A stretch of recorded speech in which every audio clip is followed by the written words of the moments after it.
ভারতসহ ৩ দেশের উপর আসতে চলেছে কঠোর মার্কিন শুল্ক। রাশিয়ার কাছ থেকে জ্বালানি তেল কেনার অভিযোগে ভারত, চীন ও ব্রাজিলের উপর ৫০০% শুল্ক আরোপের প্রস্তাব সংক্রান্ত একটি বিলে সম্মতি দিয়েছেন যুক্তরাষ্ট্রের প্রেসিডেন্ট ডোনাল্ড ট্রাম্প।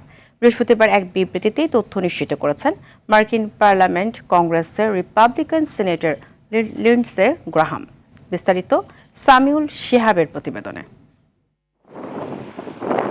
রাশিয়া থেকে তেল ও জ্বালানি আমদানিকারক দেশগুলোর বিরুদ্ধে এবার কঠোর অবস্থান নিতে যাচ্ছে যুক্তরাষ্ট্র।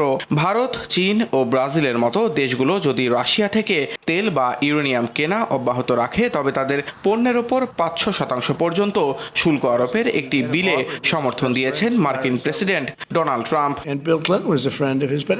রিপাবলিকান সেনেটর লিন্ডসে গ্রাহাম এবং ডেমোক্রেটিক সেনেটর রিচার্ড ব্লুমেনথাল যৌথভাবে গ্রাহাম ব্লুমেনথাল নিষেধাজ্ঞা বিল নামের এই প্রস্তাবটি উত্থাপন করেছেন।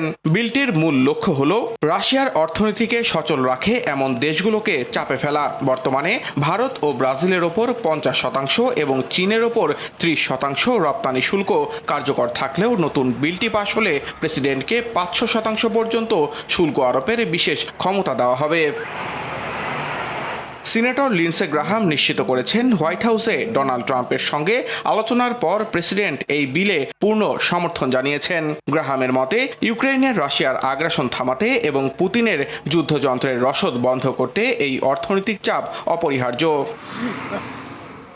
আগামী সপ্তাহে মার্কিন পার্লামেন্টে বিলটির ওপর ভোটাভুটি শুরু হতে পারে। প্রথমে প্রতিনিধি পরিষদ হাউস অব রিপ্রেজেন্টেটিভসে এবং পরে সেনেটে পাশ হওয়ার পরই প্রেসিডেন্টের স্বাক্ষরের মাধ্যমে আইনে পরিণত হবে এটি। এই বিল কার্যকর হলে বিশ্ব বাণিজ্য এবং বিশেষ করে ভারত ও চীনের মতো বৃহৎ অর্থনীতির দেশগুলোর সঙ্গে যুক্তরাষ্ট্রের বাণিজ্যিক সম্পর্কে বড় ধরনের অস্থিরতা তৈরি হতে পারে বলে ধারণা করা হচ্ছে। সামিউল শিহাব, RTV।